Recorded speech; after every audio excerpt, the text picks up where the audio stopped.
Today, we are setting up two different UGREEN NAS. This is the DXP2800 GT, a 2-bay NAS, and this is the DXP4800 GT, a 4-bay NAS. We're going to be setting these up for content creation, primarily for photographers and filmmakers, video editors. We are going to be setting these up from scratch. I'm going to completely configure these from start to finish with an unboxing, installing the drives, configuring them, and getting them onto the network. We're going to see just how fast and easy that process is, and then we'll get a computer online and start working. This NAS actually has an SD card reader built into it, so for your photo editing workflow, this is ideal. But for those a little bit more budget conscious or just want something a bit smaller, this of course is a fantastic solution as well. You're going to see how easily we can ingest our photos directly into the NAS with the built-in SD card reader and then access those using Lightroom or any other photo editor you want. Then I'll save some of those photos into a folder that we can access from our iPhone, turning this into your own private cloud. So let's get started.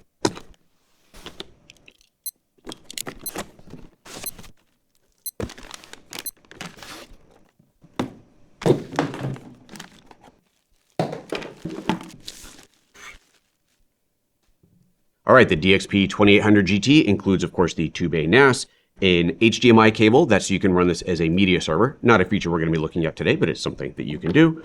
Of course, a power supply, a Ethernet cable, and tools for installing an SSD drive if you want to do that as well. We're not going to do that today.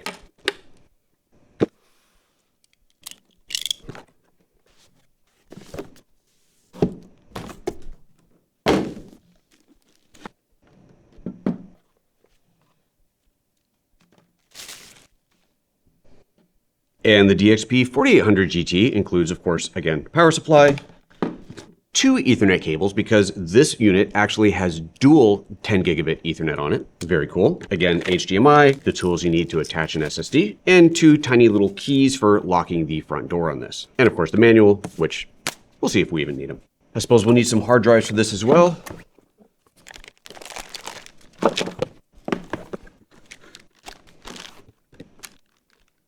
Look, it's the Leaning Tower of Data. Installing these is really easy. There's this whole sled design that makes installing the drives so simple and so quick. No tools required, and I absolutely love that. To install these, all you have to do is line up these two holes here with the little divots that are on here. We open this tray, set this in and line them up with the little holes, squeeze that in, and that's it. That is all it takes to install the drive tray. Slides in and locks. And the 2800 is ready to go.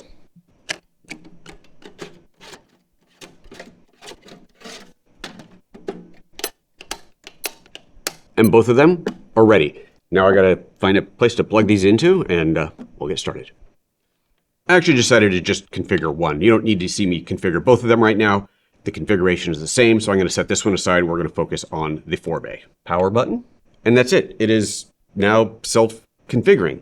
So at this point, you're going to need an app. You can do this from a phone. You can do this from a computer. I'm going to use the iOS app today. I suppose it would be a good idea to put this onto the network. That would probably help things.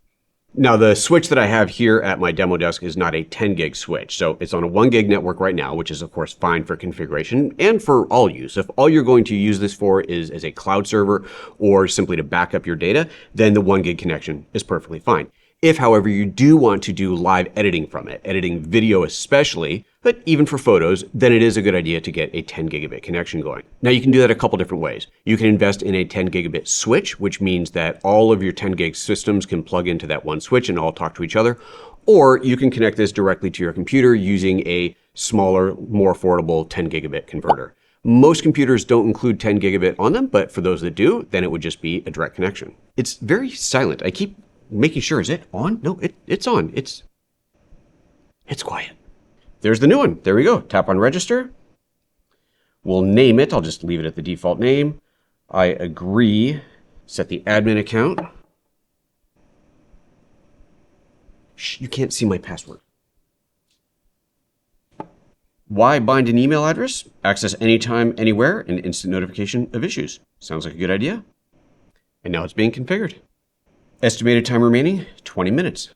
All right, so at this point, it is getting everything set up. It is going to then prompt me for some more questions, like how do I want that RAID configured? But right now, we're just gonna let it do its thing. You know what, in the meantime, I'm gonna go ahead and get this one fired up. May as well, right? That was so easy. Let's get the second one going too. I guess for this one, I should use the computer to set it up, and you can see what that experience is like. I'm not sure what the default IP address is to connect to, so I guess we are gonna have to look at the manual for that. Open a browser and visit find.ugnas.com to detect and connect devices. Oh, the big one's already ready for me to do some configuration here, so I'll tap Start and see what it wants to do. I'll leave the device name in its default, just a quick tour. Welcome to storage. UGREEN NAS offers various practical hard drive management features for easy and you can read all that on your own. Select the hard drives. There we go. So there's 1, 2, 3, and 4 drives. JBOD, RAID 0, RAID 1, RAID 5, RAID 6, RAID 10. So a lot of different options in here. And the most important thing to consider when using a RAID is whether you value more speed and capacity or redundancy. There's a variety of ways to configure it. You can pause the video now and read the screenshot so you can see what the options all are. But essentially RAID 0 or RAID 5 are the most likely options you're going to go with. I'm going to go for capacity on this one, and I will worry about backing it up externally. So that's really one of the big considerations. Are you going to have an external backup to this, where if any single drive fails, you know you're going to lose all data? Or do you want to set it up so that one of these drives can fail and you still have redundancy? You can just swap out that drive and the RAID will rebuild itself. I'm going to go for speed and capacity on this, so I'm going to go with a RAID 0. And it's creating the storage pool. Now let's go ahead and configure this one up. What was that URL again? Find.ugnas.com. Notice that my laptop is wireless right now, while these are, of course, on the wired network. Obviously, they can still see each other. There's the new one. Connect. It looks like the exact same configuration that we saw for the big one. It really is the exact same process, just in a web browser. It looks like the 4-banger is at about 23% configured right now, so we'll just give it a little bit more time and we'll come right back. At some point when I wasn't paying attention, this guy finished up. You can see here in the app that the volume is normal. It's ready to use. And in fact, this one configured very quickly, less drives, so that makes sense. And you can see on the browser that it is also normal and ready to go. You can continue to access this through a browser. However, there is a dedicated UGREEN app for macOS, just like there is for iOS. I'm sure on Windows as well. And you can then access everything through the app, which is actually a very good app. I love using that. It's a really easy way to configure all of these. For now, I'm going to shut the little guy down so we can focus on the big one. Before I start ingesting files, I want to get this onto the network so that I can mount it as an SMB volume on my computer. And I want to do this using 10 gigabit Ethernet. Now I could plug this into my network switch, which would make configuration dead easy. I just plug it in and it'll show up. But I want to do this a way that I think a lot of users out there might, and that is using a direct connection. This is an OWC 10 gigabit Ethernet adapter. So it's Thunderbolt on one end, 10 gig Ethernet on the other. So this is what we're going to use. This doesn't require external power, so I'll just plug this in. Grab one of the Ethernet cables that came with the NAS. I'll plug that into the second port since this has 2, which means for this configuration, the NAS would be available to my computer at 10 gig and available to the rest of the network at 1 gig. Cool. I have the UGREEN app installed now on my Mac, so I'm going to go ahead and configure it that way. So first thing we need to do is add the device. You can see here at the bottom of the list, there it is. So I'll connect to that and log in. And you can see in the bottom right corner that we're being prompted to complete the setup. Please create the first folder and upload some files. Right on, we'll create that. Welcome to files. Again, you get a nice little tour of all this. There's a lot of cool things you can do that we're not going to dive into right now. We're just going to focus on this content creation workflow. I've set up a user folder for myself, and I'm going to go ahead and enable the UGREEN remote access as well. This is what will, later on in the video, allow me to access this from my phone from anywhere in the world. Under remote access, you'll see that I have UGREEN link remote access, and all I have to do is add an ID. I can use the default one, or I can make my own. Now, I already have PhotoJoseph as an ID on another NAS, so I'm just going to call this one PhotoJoseph 4800. Apply that, and now this is available on the internet. The next thing I need to do is enable SMB. SMB is what is going to allow me to mount this as a volume on my Mac to edit from directly. I don't remember where that is, so I'll go up to the search here and just type in SMB. And there we go, SMB in the settings. So let's enable the service, apply that, and gee, that was hard. I guess we're done. Now remember, I have this on the network 2 different ways. It is on my main network and it's connected directly. I need to figure out which address I'm connecting to. So to do that, I'll go over to the Network tab, look at Network Connection, And here we see two, LAN 1 connected and LAN 2 connected. LAN 2 is that 1001.11 address, so that tells me that's the address on my local network, so that would be the slow 1 gigabit connection. And up here, I see an address of 169.254.13.118. That is my 10 gig connection. We can see that right here as well. Network status 10 gigabit versus the network status 1 gigabit. So that's the address that I want. Let's get out of full screen view here. And from the Finder, we'll connect to SMB://169.254.13.118. Hit connect, log in using the same login that I used to configure the device. And there's my personal folder. I'm now connected. Of course, I can rename that folder. I can set up specific individual folders so that when I go to mount, there's a bunch of different options in there, but I'm just keeping it nice and simple for now. Let's do a speed test. I'll open Blackmagic Disk Speed Test. We'll select that 118 drive. There's my personal folder, and start that test. That's basically the full 10 gig bandwidth for the write and the full 10 gig bandwidth for the read. Awesome, this thing is ready to go. So now let's go ahead and copy some media over. I have an SD card that has a bunch of photos on it. I'll pop that into the front. Let's go back over to the UGREEN app, go into the Files browser, under External Device, External Storage, there's my Lumix card. Find the photos in here under 101 Pana, there they are. And then where am I going to put these? Let's create another new Files folder, and in my personal folder, I'll just call this one Photos. Again, keeping it simple for now. Let's go ahead and select all of those, copy, and paste. You can see the speed at which it's copying over, 90 megabytes per second. And while that's happening, let's head back over to the Finder. And you can see there's that Photos folder and the pictures showing up in here as they're being copied. And it's completed, which means we're ready to start editing photos. Let's fire up Lightroom. Just like importing off an SD card or an attached hard drive, I'll just go to Import. There's my personal folder. There's the photos. And I'm just going to add them. I don't need to actually copy them over, of course. I'm just going to add them where they are. So this will happen really quick. Click on Import. My photos are now imported. Previews are being generated. And I am ready to go. I'm just going to select a few of these and export them out as if they're finished edited photos. I'll choose a destination on the NAS, but I'm going to create a new folder called Finished Photos and export those there.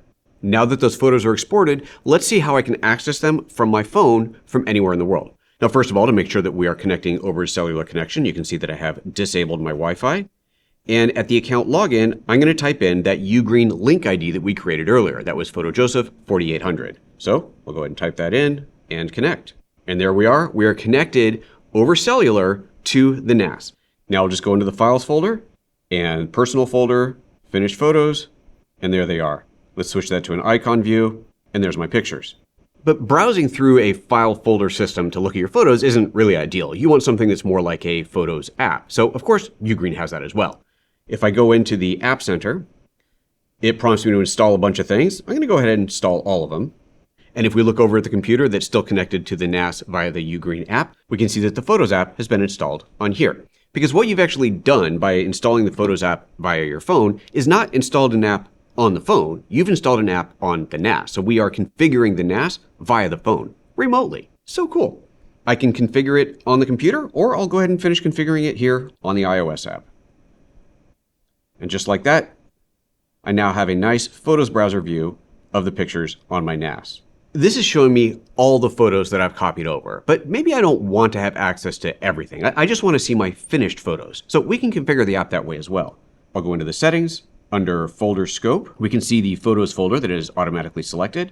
Let's go ahead and add the Finished Photos folder, set that as the default, and then we'll remove the Full Photos folder. Of course, you can do this however you like, but now I'm only going to see the finished photos. I'm not going to see my entire library from my phone.